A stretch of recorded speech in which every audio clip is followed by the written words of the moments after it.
Welcome, guys, to Kieran's Corner. Another special guest today on Your Team, Your Say. We have a guy who you're probably familiar with, actually, and that's everyone's favourite Philadelphia Eagles fan, Ste. How you doing, mate?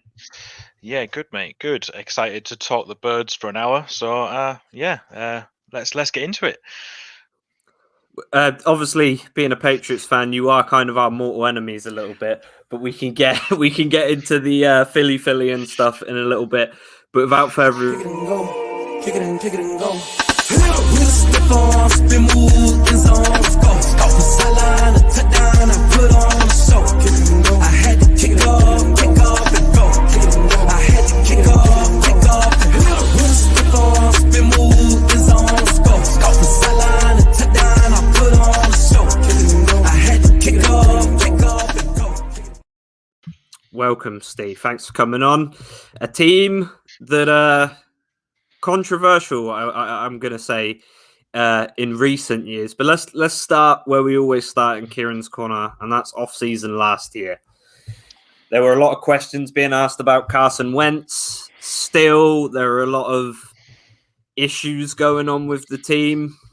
And then, obviously, how the season went. Do you think all the issues in the locker room and stuff affected last season? And were you happy with the draft? Obviously, you picked up a new quarterback who will probably be the starter going forward. But how did you feel last off-season, ready going into last season? I mean, yes, they obviously had to have an effect. You know, Carson Wentz doesn't turn around and become the quarterback that he did become, regardless of what you think his ceiling is. He doesn't have that flaw without something impacting that. And I know that Howie Roseman made an offhand comment a few years ago saying that the Eagles want to be a QB factory, and he's never lived that down.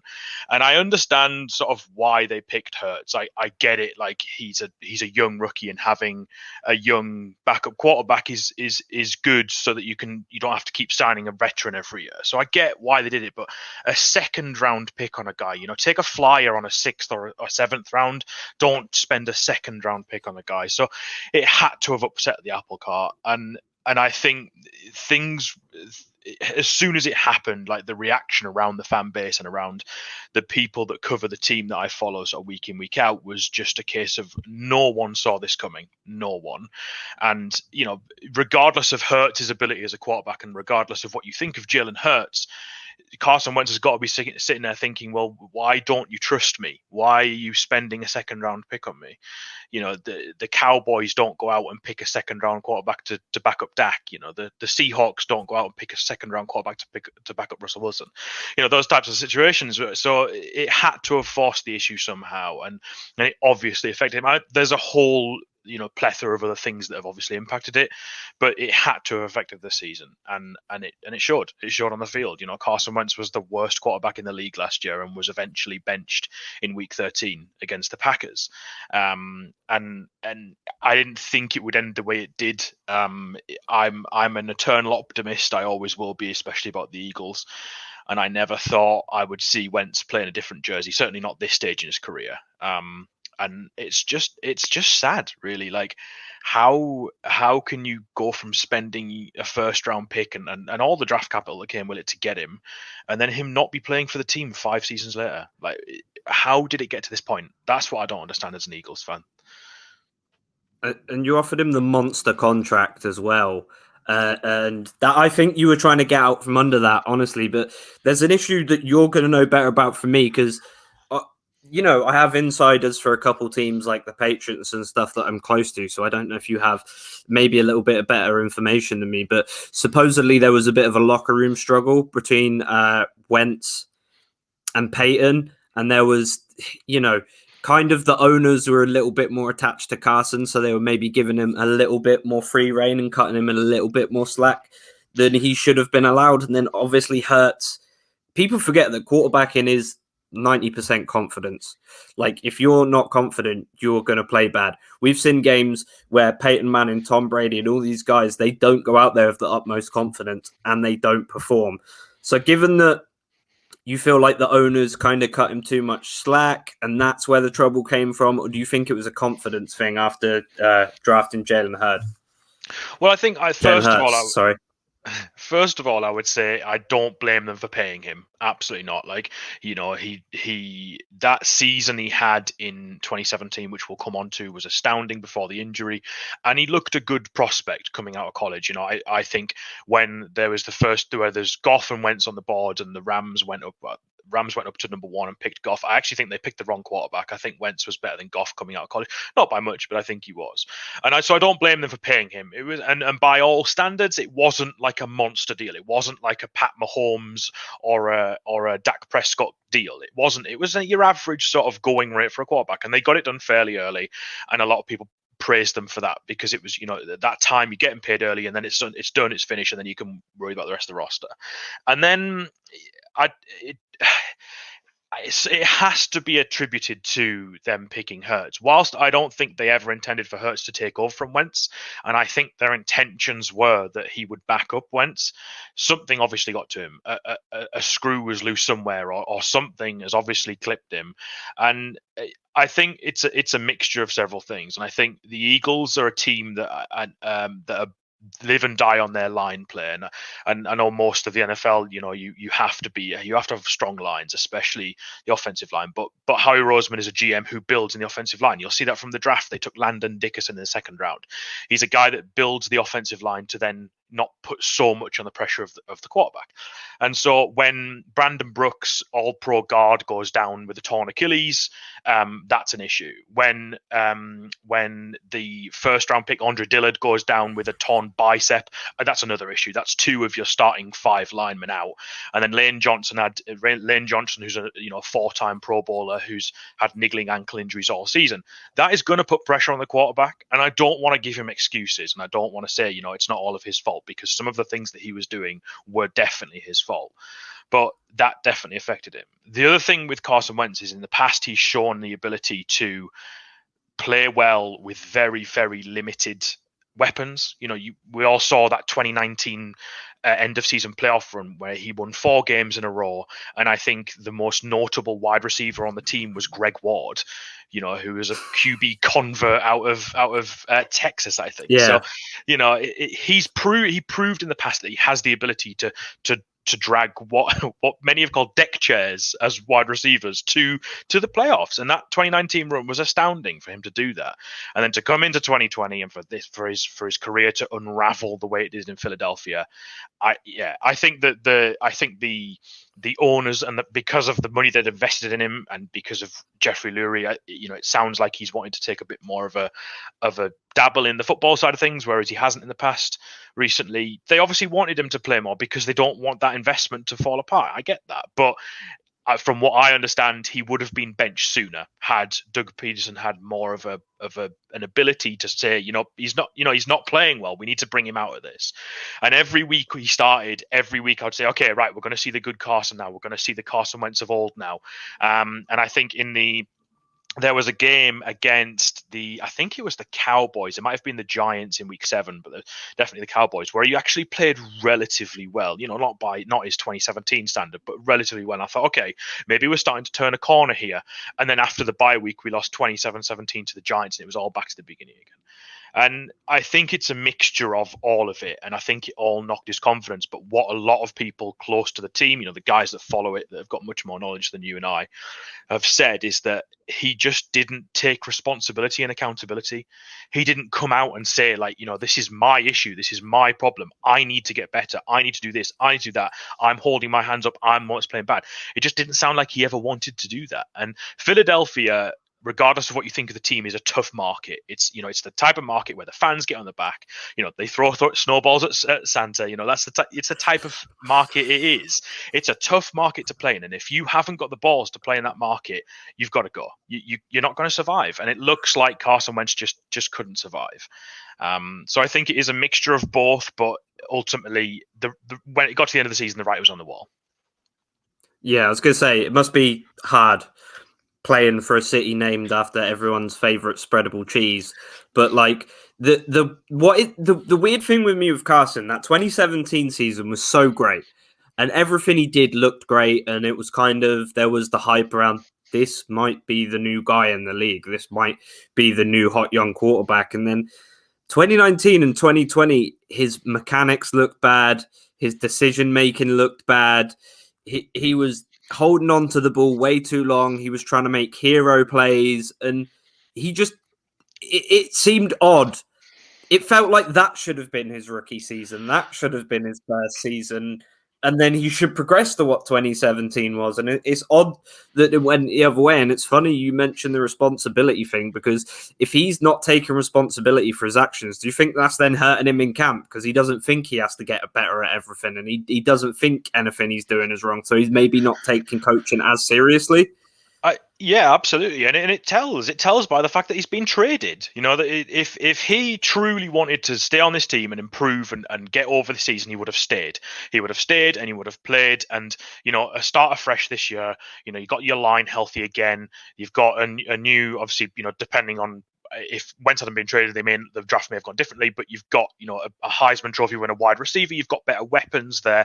They would have added talent around him to make him better, but I think it got to the point where it just became obvious that Wentz wasn't involved anymore. He checked out, and it sounded like as well he didn't believe he needed to be benched.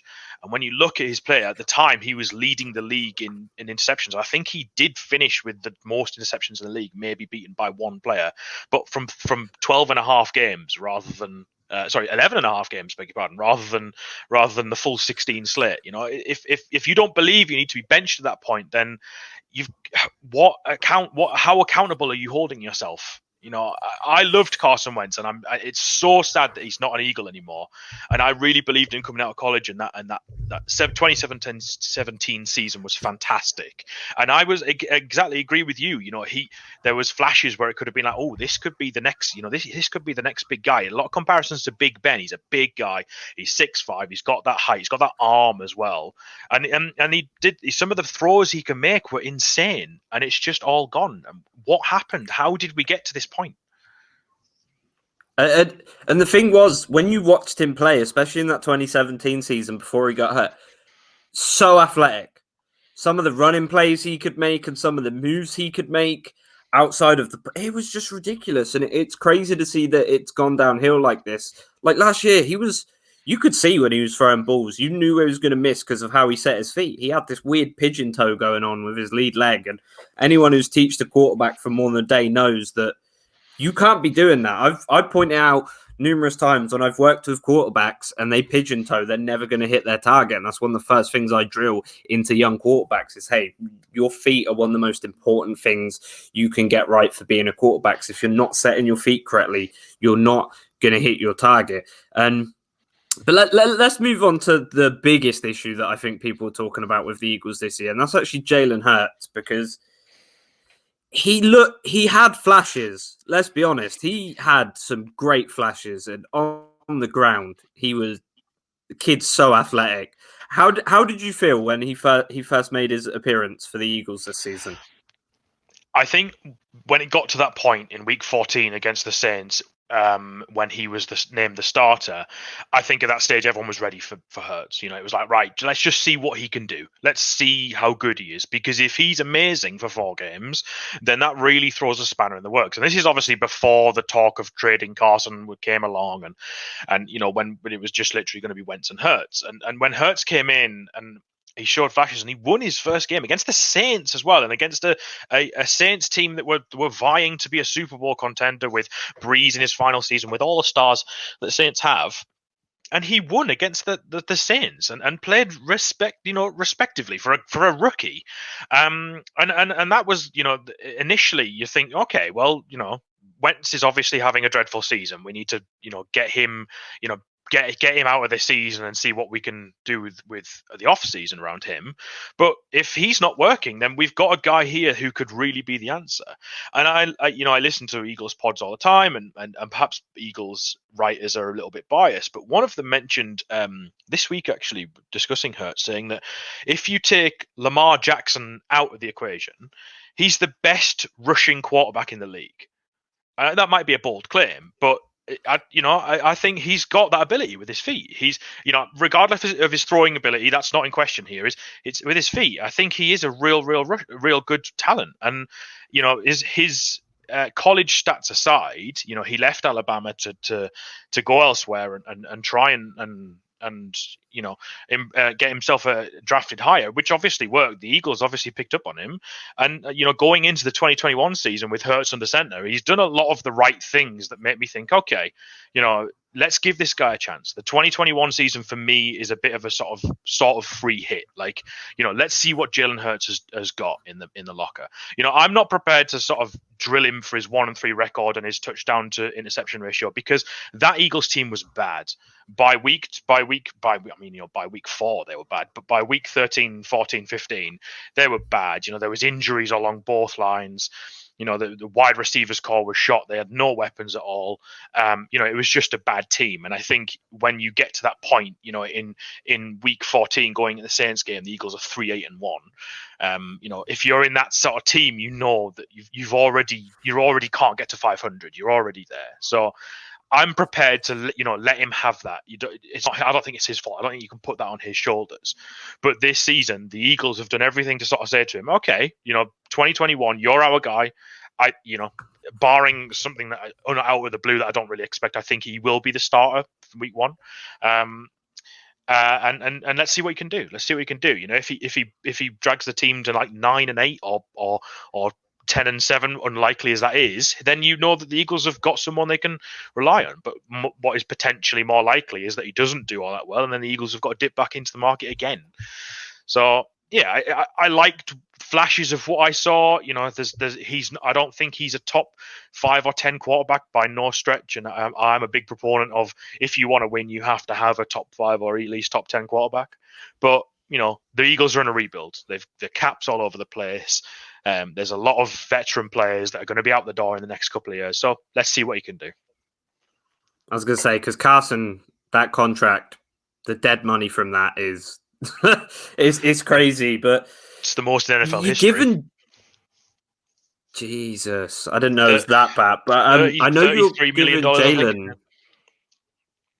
Jesus, you're giving Jalen a lot to succeed on this year. If we look at your draft, we're talking about going into next year, and obviously the first round pick you guys took was, in my eyes, controversial, just because I don't think he's got the size to play NFL wide receiver. The 160 pounds was a little bit worrying to me, but all across the board, no doubt he's a great talent. Just injury concerns for me.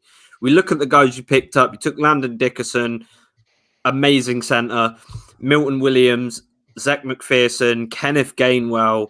You took some absolute studs here, and Milton Williams and Marlon Tupitulu are guys I scouted for, and Zach McPherson, actually, guys I scouted for the NFL draft guide we did at Full 10 Yards, the college guys. So they are talented players.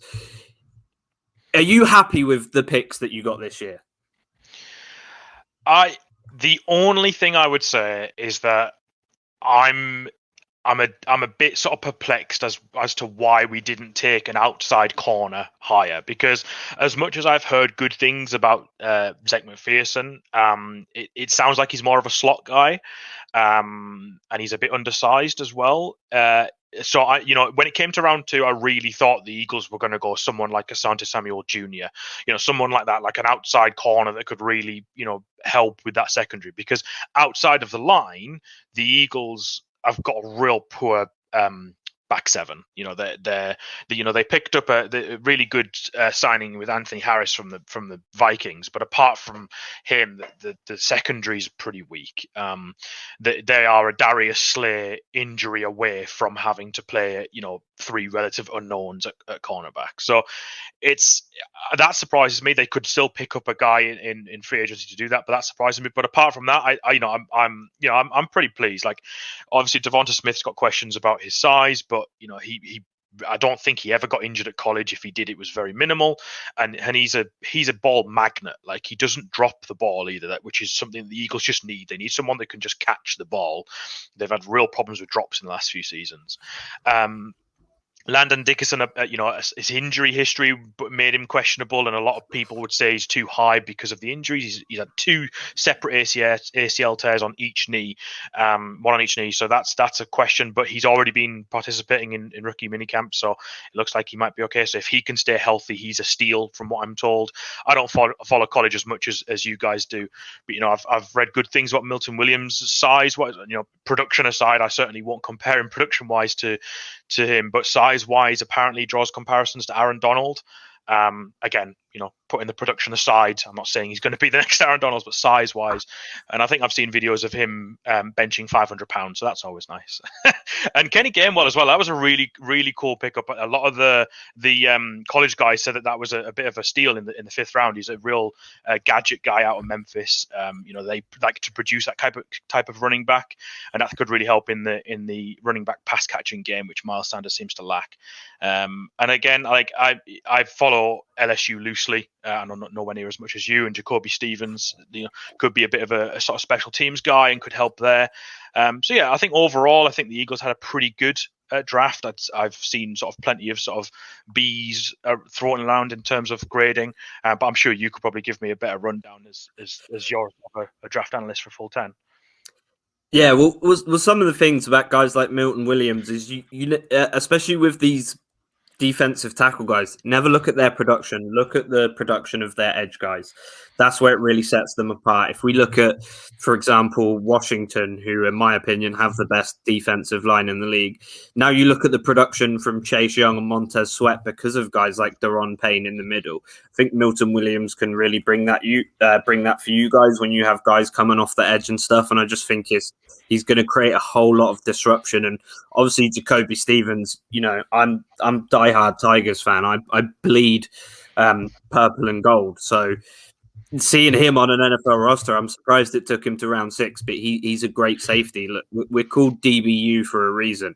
You're going to get quality whatever round of the draft. I was surprised that you picked up Zach McPherson, though. Like, personally, I would have gone, I don't know if he was still available there, but if I'd have gone earlier, I'd have gone for someone like an Elijah Molden out of Washington, just because IQ-wise, he's off the charts. He's going to be able to read what's going on the field before I think even the quarterback has even called the play. So he's absolutely ridiculous, and I think maybe that would have helped your defense a little bit more just down the stretch. But do you have any expectations for this season? Like, what would you say your record would be, knowing what you know now? It's such a difficult one because there's been so much change. Like, one thing we haven't even touched on yet is the fact that they fired Doug Pederson. It's the first time since I think 72. I think I read earlier that a team has fired their Super Bowl winning head coach within 3 years. How are the Eagles at a point where they are 3 years out from winning the Super Bowl and both the head coach, both coordinators, and their starting quarterback, albeit through injury, are all out of the team? How did we get to this point? So, so far, I like what I've seen from Sirianni. He's obviously a rookie head coach. He's never done it before, but he seems to have, brought a bit of energy, which I think we need. We're going through a rebuild. This 2021 season is a bit of a free hit. A lot rests on what Jalen Hurts can do. If he hasn't got it, the Eagles are likely to have 3 first-round picks next year. So they've got plenty of ammunition if they do need to pick up someone. I would say, what can you be happy with? I would be happy with a winning record, even close to a winning record given the season we've just had. We're going into a 17-game season, so potentially like an 8-9 or maybe even a 7-10, dare I say it. I've watched the Eagles now for a number of years, and I've only ever really seen 2 real poor seasons, which was last season and Andy Reid's last season. There's been a few sort of 7 and 9s thrown in there, but they've never been that bad where you put the game on every week and you think that we're just not going to win this game. So I'll be interested. Also, the Eagles by last year's records, the Eagles have the easiest schedule, which is obviously, you got to take that with a pinch of salt because teams change an awful lot and that sort of stuff. But the Eagles have, in theory, the easiest schedule. So we'll see. I think they could play well. I think a lot of it depends on the health of their line. If someone like Brandon Brooks or Jason Kelsey or Lane Johnson goes down again, then we could be in for a long year. But I don't expect the Eagles to go to the playoffs. I'd be very, very surprised if they do. But I just an improvement on this year, just not so much controversy, and perhaps just to settle down. And I think I'd like to see, someone like Devonta Smith, first round pick. I'd like to see him settle down and play well, because it's been a while since the Eagles have had a first rounder who's really impacted in the NFL. They've got some solid guys, but no one who's been like, that name in lights type thing. And if Devonta Smith can do that, then he's going to have a 10-year career with the Eagles, and if he can settle down, so I think that would be impressive for me. That was actually a question I had about Sirianni. How did you feel about that press conference? Because it is a bit weird, and coming off, I think, just the day before, Motor City Dan Campbell talking about biting kneecaps off, and probably one of the most electric press conferences we've ever seen. Sirianni looked a little bit like deer in headlights. Were you worried about that, or did you just put that down to being like, rookie head coach? It's his first sort of time in front of all the cameras and stuff. Yeah, it doesn't really bother me. I think if you've seen him since, he's much more calm and collected since. I think it was just a case of, it's his first time doing this. He's in the Philadelphia media, who are, renowned for being a bit sort of boisterous, and he's, like you said, he's never done this before. It's also all through Zoom as well, so it's a very different atmosphere having to do press conferences via video and not being in the room with all of the reporters. So no, I think people were trying to make a mountain out of a molehill, and since then he's been much better in his press conferences. So no, I think it was just something for people to talk about, but in reality I think he's sort of calmed down. I love the energy that he brings. Like, if that's what we need, that's what we need. If someone wants to, bring that energy and that competitive nature to the Eagles, then so be it. I think there's been a few players that have sort of coasted over the last few years. So if you can get someone that just wants competition, and it's interesting as well that they still haven't officially named Jalen Hurts as the starter. That I know it's obviously, that could be just a that's something that most teams don't necessarily have to do, but they've insinuated that it's competition every place, which so it should be, So yeah, I don't really read too much into that from Sirianni. Yeah, it like he's got a good resume as well. I mean, he was Colts offensive coordinator for the past few years. Then he'd been with Kansas City forever. He'd been with the Chargers for 3-4 years as well before that. So he's got a pedigree in the NFL, and he clearly knows what he's doing. He's not like a Adam Gase where he lucked into a Hall of Fame quarterback being in his system and then is going to live off that reputation for the next 20, 30 years or whatever. He clearly knows what he's doing. We saw what he did with the Colts last year. As an offensive coordinator, he took them into the playoffs. They obviously got toppled by a far better team in the Bills, but they were hanging in there all season. There's one thing the Eagles... It's one thing the Eagles like to do is they like to pick a coach from their own coaching tree. So when they went to Doug Pederson, they went from the Andy Reid tree, because obviously I think he had 1 year as the Chiefs offensive coordinator. Previous to that, he was quarterback's coach, and previous to that, he worked for the Eagles and played for the Eagles as well. So they've obviously gone back to the Frank Reich coaching tree, and Sirianni's been there for a while. I think he started as wide receivers coach and has obviously worked his way up. So they've, rather than go for a team that, like you said, might have looked into a star caliber quarterback and has just had a really good season and then gets plucked from a coordinator job into a head coaching job, I think they've done their research a bit more and gone for someone a bit more familiar. Whether or not that works, I don't know, but I think I was surprised. I didn't really know who he was, to be honest, when he was picked out. I didn't really follow the Colts too well last season, but so far I think he said all the right things. So let's see. Yeah, I mean, I like him. I think it's a good pick, and I think if you're going to need a culture change, it's good to get someone fresh in there who's going to be able to install their own culture. But before we talk about like how you became an Eagles fan and why the Eagles and stuff, let's talk about the Super Bowl win. And we see all the Patriots players on here, and Tim even stuck Mac Jones in, much to my chagrin. But let's talk about that season when Carson went down, Foles coming in the playoffs, and all the way up to the big game. How were your emotions up and down during? Let's talk about how the season was going just before Carson got injured. Well, I think to start with that season, I wasn't really. I don't think any Eagles fan would say they were expecting too much. I think we had a good team. We had a really good in hindsight. We had a really good off season in terms of the pickups. Obviously, they brought in Nick Foles, which obviously he went on to lift the whole thing. But guys like Patrick Robinson at cornerback, Chris Long and LeGarrette Blount from Super Bowl winning Patriots team. They picked up a couple of really good players in the free agency, and then on the draft, sorry, not the draft, the trade deadline in week 8, they also added Jay Ajayi as well, who I thought was a really smart pickup for a 4th round pick. So Howie Roseman sort of hit on all of his shots in free agency, which hasn't happened since or before. Let's just make that clear. So the Eagles had a good roster, and I think just before the season they traded away. That's about 2016. Sorry, they traded away the quarterback. I'm forgetting his name. Why is his name escaping me? To the Vikings when Teddy Bridgewater went down. It was a previous 1st round pick, just came off an ACL tear. Why am I'm blanking on his name? They traded away him for a 1st round pick, so they picked up another 1st rounder in 2017. And then Carson Wentz was a starter in 2016 and was, okay, wasn't amazing, probably as much as you'd expect from a rookie. Sam Bradford, there we go, it's just come to me, Sam Bradford. And then into 2017, I don't think the Eagles fans would say they were expecting much. And then they went 11 weeks and were before the Seattle game in week 13. They were 10-1. 10-1.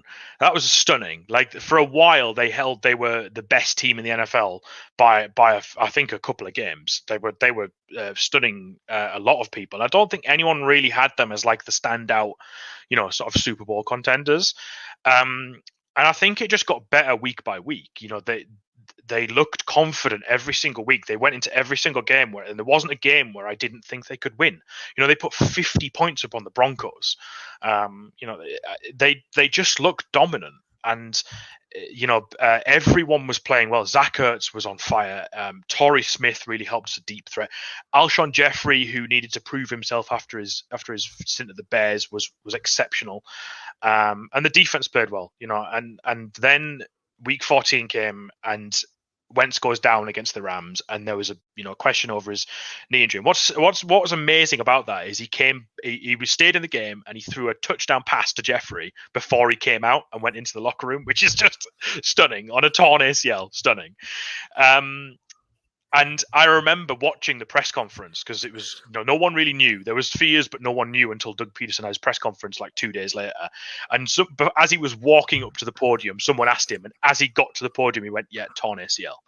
And everything just sunk.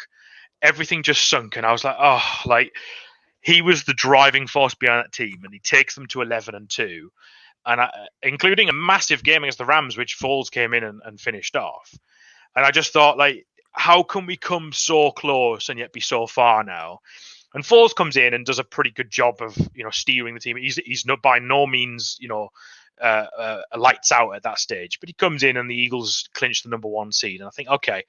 And at that point, that's when the whole underdog thing started, because the Eagles played the Falcons in the divisional game, and everyone had them as underdogs because Nick Foles was in at quarterback.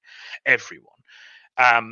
And the Falcons game was a nail biter. They only won 15-10, and they were a Julio Jones drop away from losing.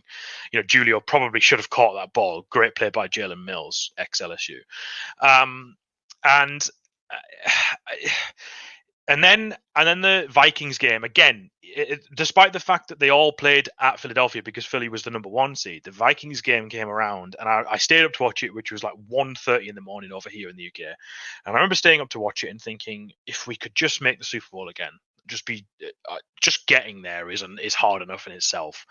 And the Vikings went up, and Kirk Cousins looked good. And Kirk Cousins doesn't often look good, but Kirk Cousins looked good.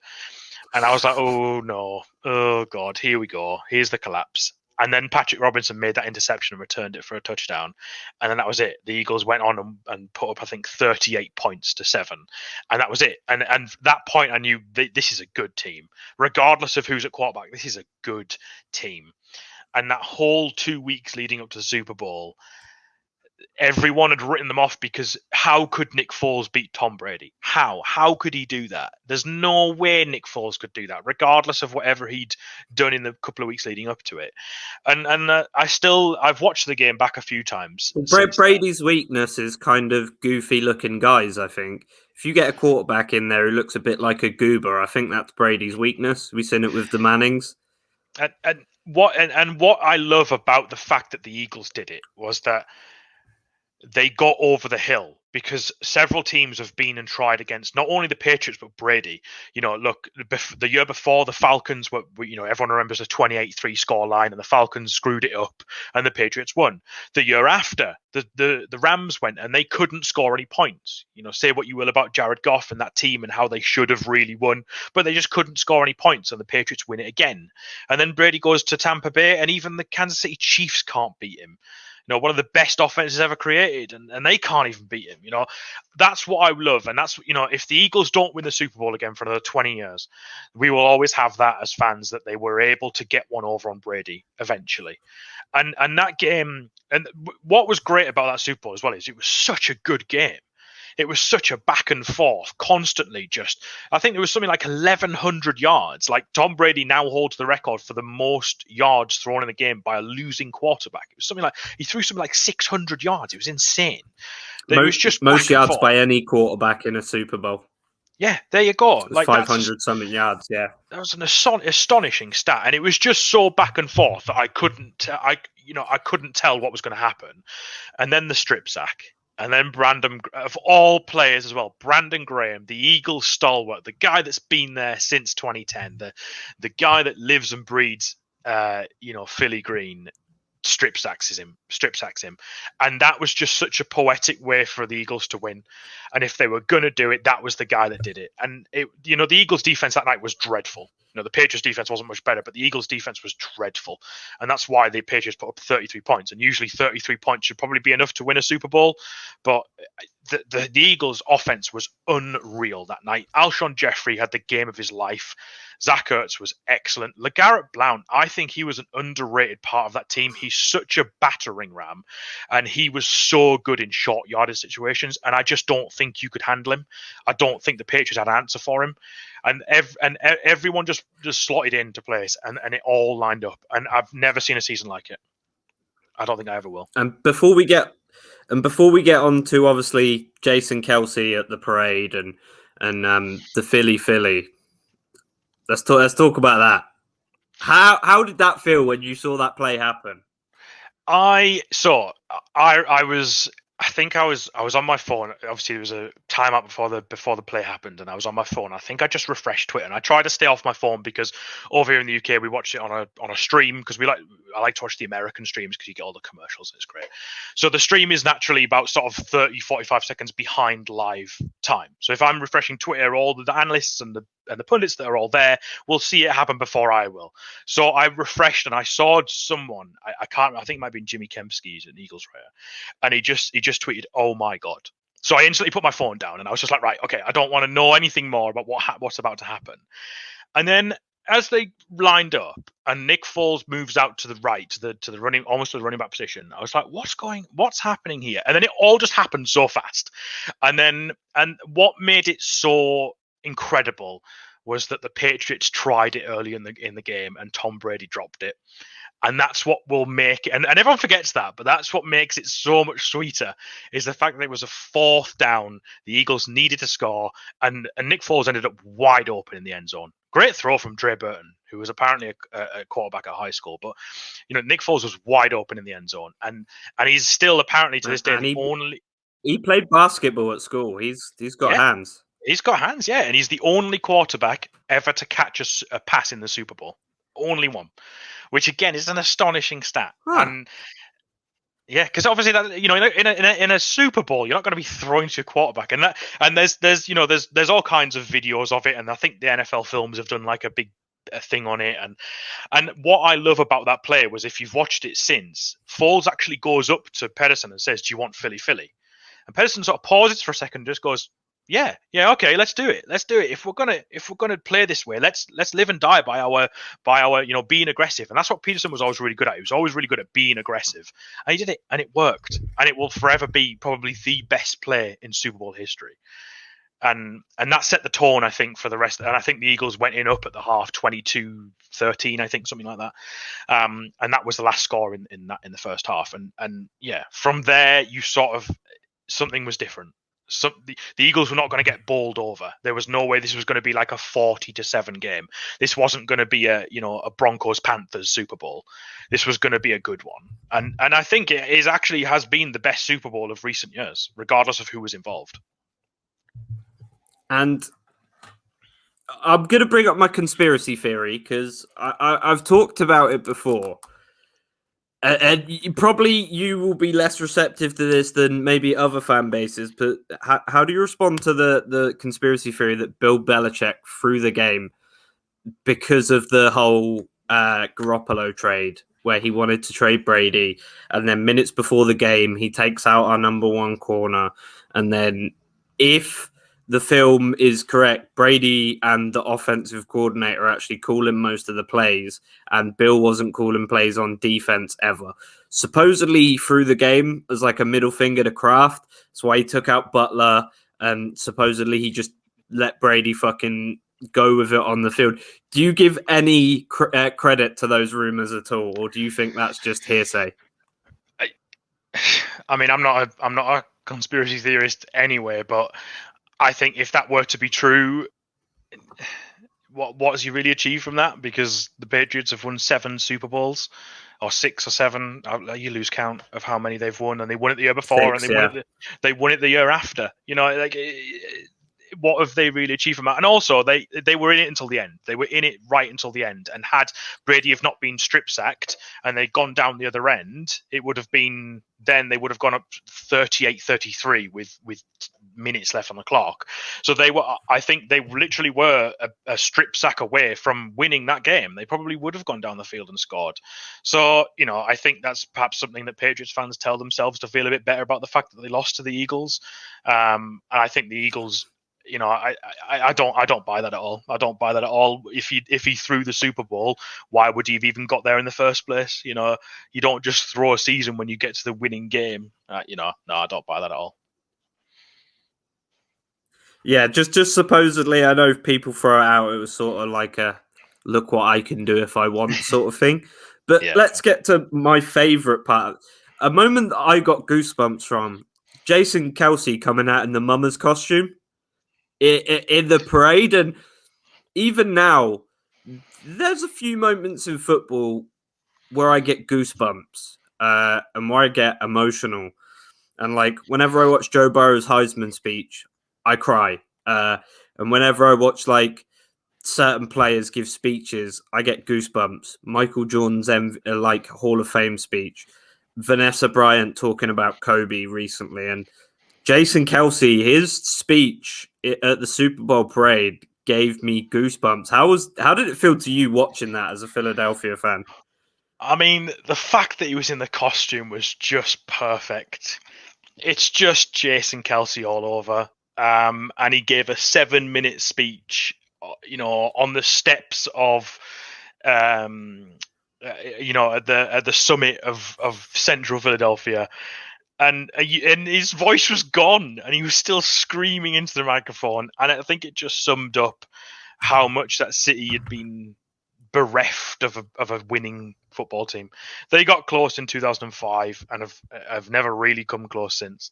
And it just showed how much that season and win meant to everyone. And what I love about it is that, we've lived through the era of Tom Brady and Peyton Manning and guys like that, and those will go down as legends, but the teams around them will, they've won, there'll be guys on the Patriots that have also probably won close to 6 Super Bowls because they've been on that team for just as or near as long, and what I love about the fact that the Eagles won was that was a whole new slate of guys, bar Chris Long and LeGarrette Blount, whole new slate of guys that experienced that and will go down. Like, I personally think that there might be a bit of a Philly bias here, but I personally think that Jason Kelce is one of the best centers in the league, if not the best. Maybe he's getting a bit old now, but he's such a good player, and that meant so much to guys like him. There's a reason his jersey's behind me. He's such a good player, and he's so passionate, and the fact that he's even coming back next season in the middle of a rebuild shows how much he's dedicated to Philadelphia. And what his speech just summarized was just how much passion there was in that city for that win. And, the night they won it, the scenes in Philadelphia, people were tipping cars. There was people, they broke into the, I can't remember where it was, the city hall, I think it was. They tore the gates off or something. They partied all night, which just shows how passionate. Well, I said it earlier, Philadelphia is a tough city. If you can't hack the bad times, you won't be there for the good times. And the good times haven't come around much. And I think Kelce summed up how much that city was waiting for that championship. And that's the reason there's a statue of Doug and Nick Foles outside of Lincoln Financial Field, because for a city like Philadelphia, whilst I think they're a pretty well-run franchise, that doesn't happen every week. Guys like you who've supported the Patriots, and it's certainly nothing against your fandom, but you've been spoiled, and I'm sure you'd agree with me. You've been spoiled for the fact that your team's been so winning over the last 2 decades. There's teams like and I'm lucky enough that I've watched my team win a Super Bowl. I'm very lucky that I've experienced that. I've got friends that have supported teams that have never even been to the Super Bowl, or haven't, certainly in our lifetime. And it makes you wonder: will we ever get to that mountain peak again? Will we ever get there again? And soon in years to come, guys like Brady and guys like Rodgers and Brees is already gone. The quarterbacks that we grew up with will all be gone, and teams can reset and rebuild.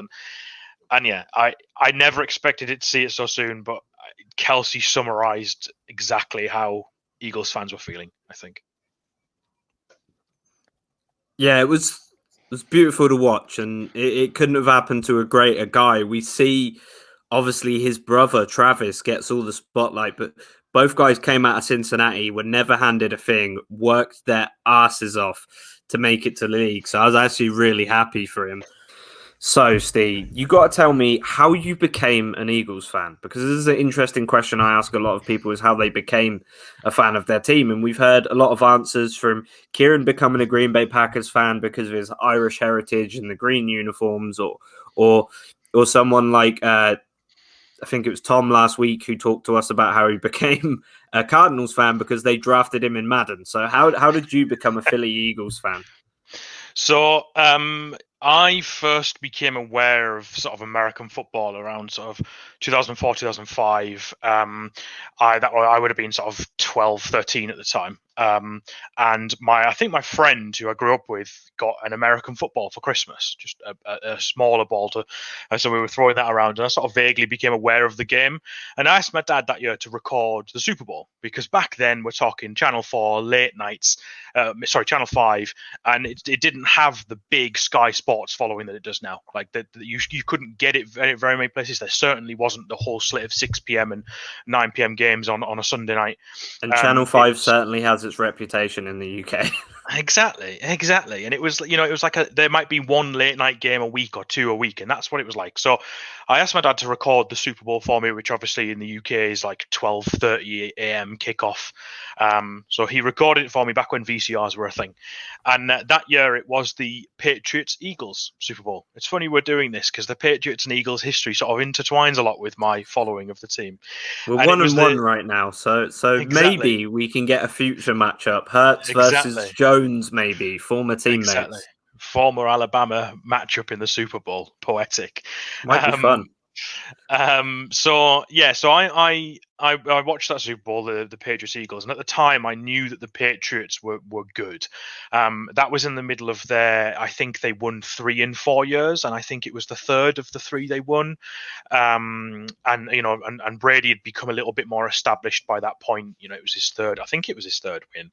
And the Patriots were a good team. Belichick had shown that he was a good coach, and at the time I always remember telling people that I compared the Patriots. They were like the Manchester United of American football. Like they just won a lot, and I didn't want to support I didn't want to be the glory hunter. I didn't want to support the team that just won, and so I didn't really know too much else about football. So I just picked the Eagles because they were in the Super Bowl and they were the only real other team that I'd heard of.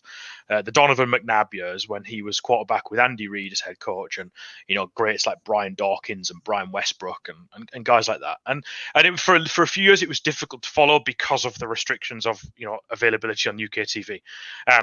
Back then there was no internet, there was no Twitter, very, very early days of the internet, and you couldn't just follow it like you can now, where you can just stream every single game if you want to. And I think when I went to uni in 2010, that's when I really started to pick it up because then stuff like Twitter and NFL, it became a thing on Sky Sports, and they started to show more games, and that's when I really started to follow it more sort of closely and became much more of a fan. The Mike Vick years. Such a fun player as well. Unfortunate player. with what happened with his career, but yeah, I feel absolutely. like one thing I will always say about Mike Vick is that he certainly sort of he paid his dues. He's done a lot of work for charity since he did what he did, and he sort of turned his life around. A fair play to him for that. But he was such a good player, hampered by injury, unfortunately. And I think he could have even done more than he did. And the miracle at Meadowlands when they brought it back against New York, what a game! Like he was a great player. Guys like him, Shady McCoy, Deshaun Jackson. The early days of Malcolm Jenkins, those types of players, and I remember the Vince Young Dream Team comment with Namdi and guys like that they brought in, and they said we're a dream team, and the Eagles spent big in free agency, which they didn't really do back then, and then they went 8-8.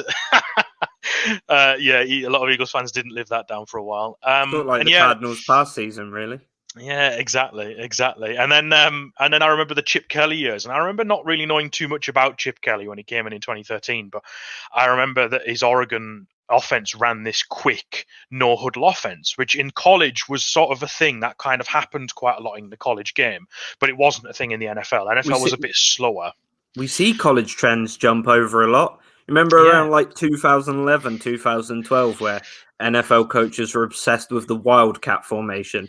So you'd see guys like Julian Edelman get drafted into the league in hopes that they could run the sort of Wildcat offense. That was a really fun time.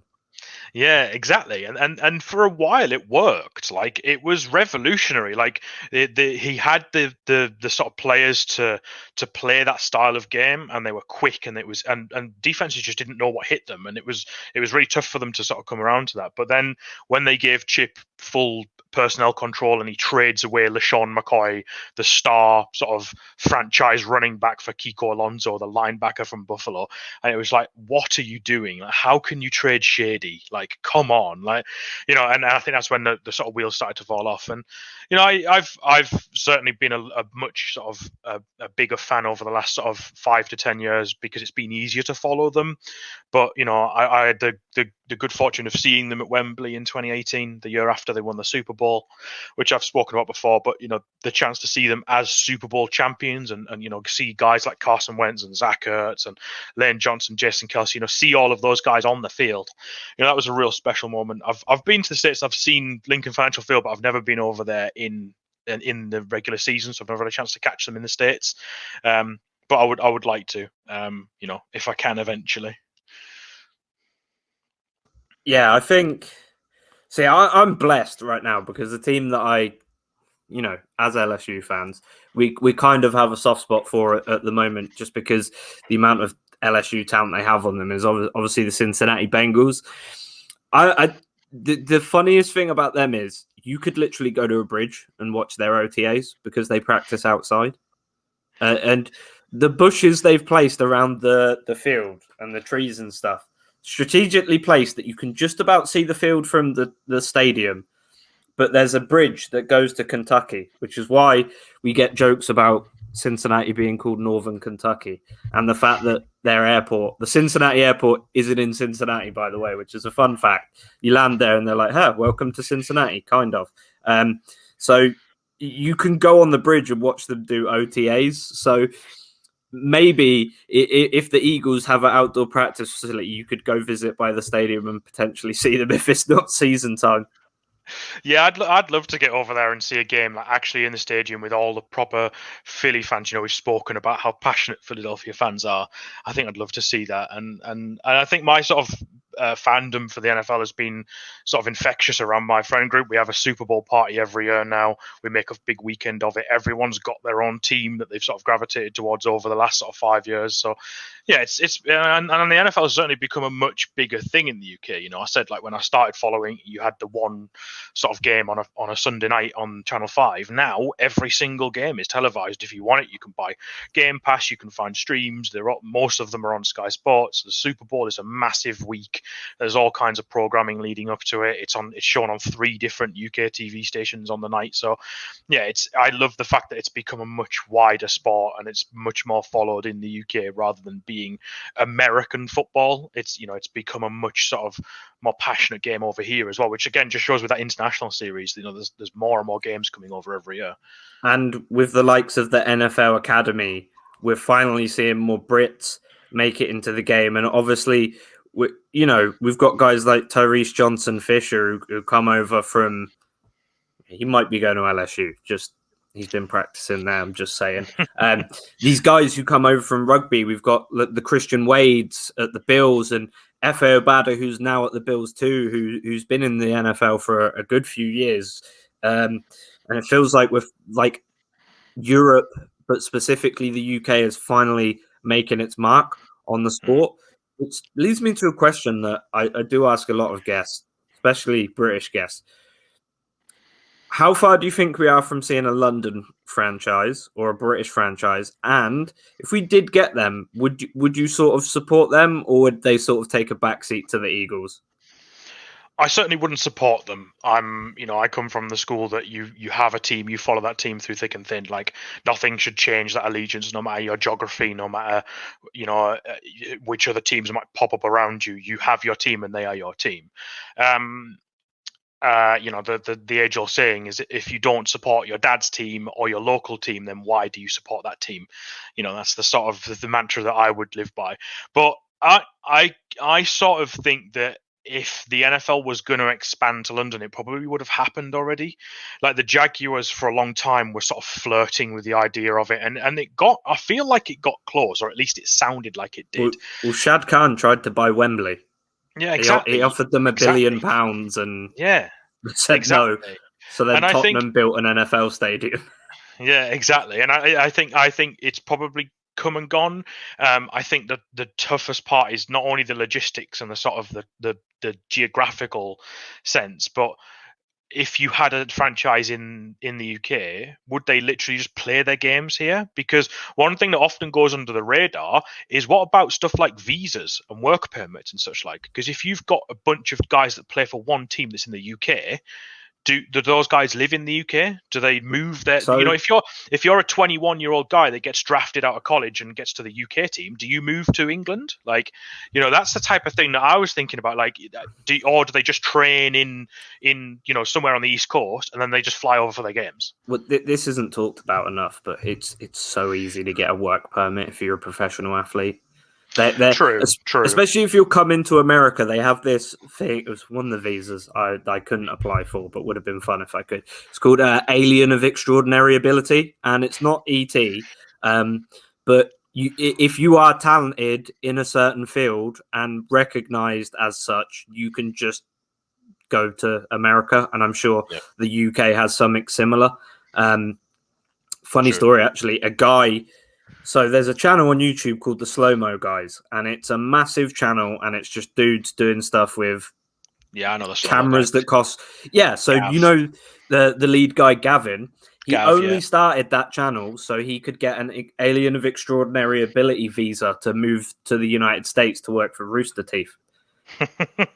So I think with professional I'm sure not many of them would be keen on uprooting their lives and moving to the UK for 20 plus weeks of the year.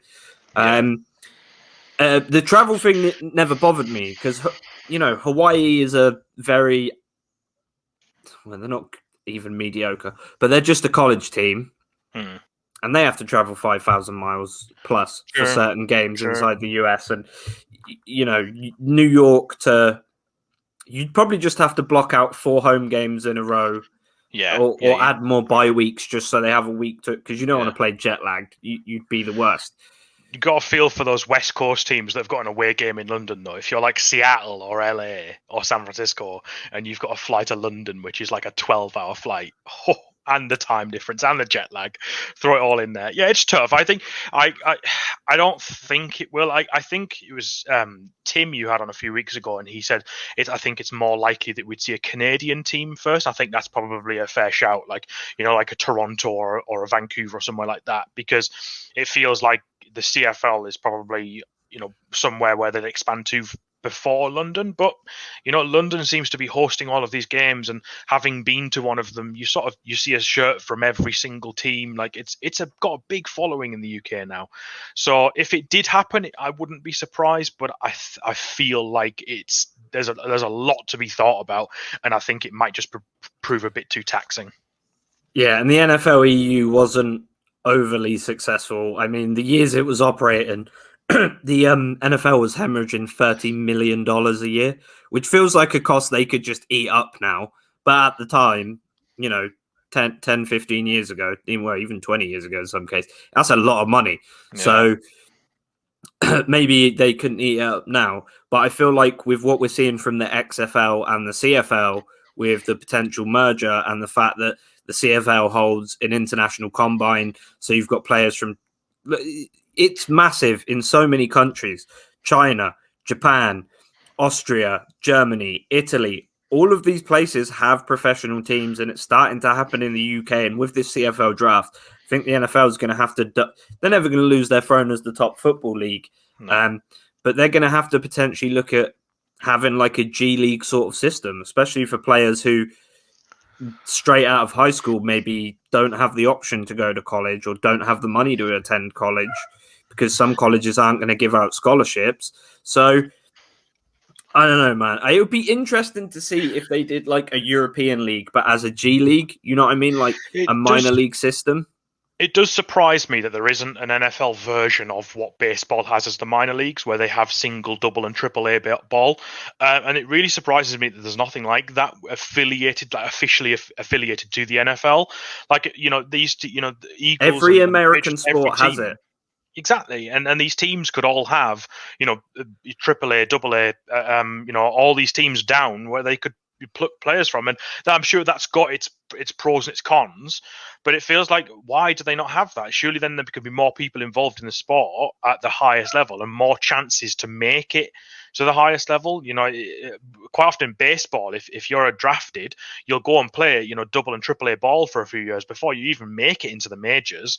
Whereas in the NFL, they just come straight in. It's something that's interesting that they've never done that. I don't know why, but yeah, I think we'd see that again sooner than we'd see a franchise in a foreign country. Yeah, because that's a fun thing in America is I've been to like a Toledo Walleyes game, and I think they're a Detroit Red Wings minor league system, and there's the Toledo Mud Hens, and then there's my favorite team name, by the way, is a team. They used to be called the Florence Bats, and it was like a baseball bat with bat wings. But the city is famous. Well, I say city, it's a town. They have a water tower, and on it says Florence, y'all. And guess what the baseball team changed their name to a couple years ago? Not that. The Florence Y'alls.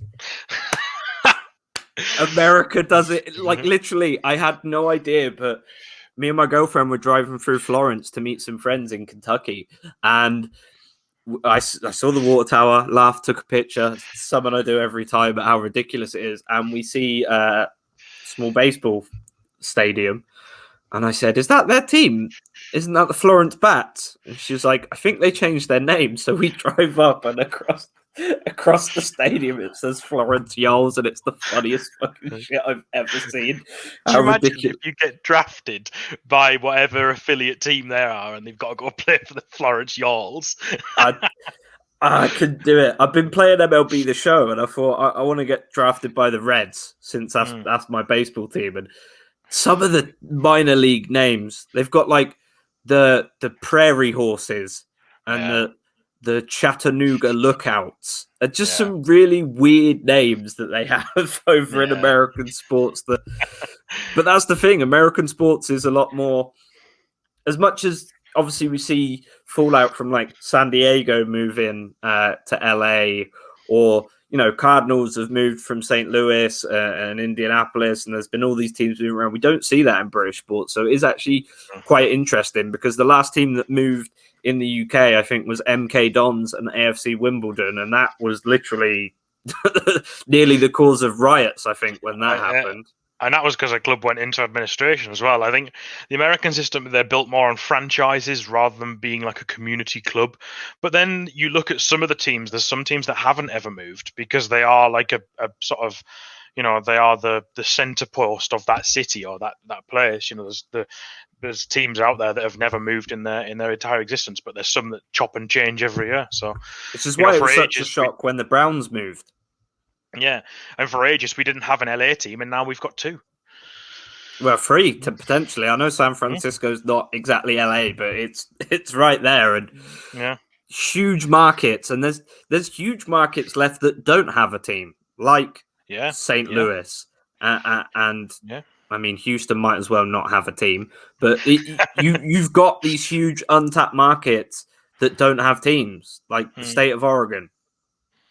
No professional football team whatsoever. I mean, they've got college ball, but nothing to speak of. And I think that will become a more pertinent issue if the UK gets a franchise, because a lot of these American cities be like, hold on, this is an American sport.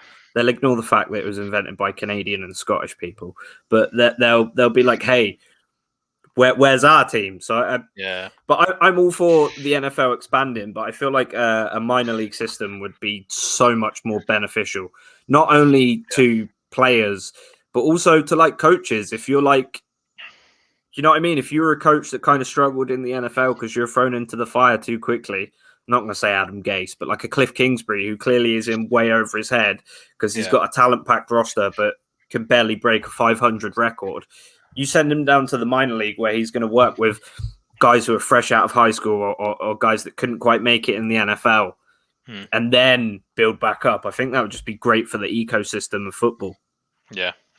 And gets more players involved as well. And I think that's something that would happen sooner. And as well, I think if a London franchise happened, you wonder if it would be taken seriously. I know it would be an official franchise, it would be the NFL, but like you said, there's cities out there that don't have a team.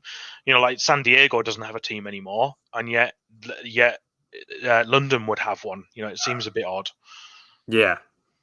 Well, thank you for coming on today, Steve. I appreciate it. And have you got anything to plug?